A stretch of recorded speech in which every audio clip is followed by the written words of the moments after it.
Telah resmi bercerai dengan Stefan William, kemunculan Celine Evangelista yang tampil berbeda menggunakan hijab jadi sorotan. Perubahan penampilan Celine yang begitu drastis itu pun tak luput dijadikan bahan perbincangan hingga mengundang perhatian netizen. Sambil membawa kedua putra Stefan William.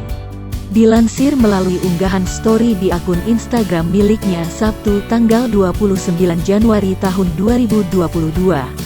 Celine yang sedang berada di dalam mobil tampak anggun menggunakan hijab jenis pasmina yang menutup rambut indahnya. Bahkan dengan penampilannya yang berbeda tersebut, Celine mengajak anak-anaknya pergi nonton dan makan bersama. Penampilan Celine yang begitu syar'i itu juga berhasil mengundang perhatian kedua putra Stefan yang tak henti menatap dirinya.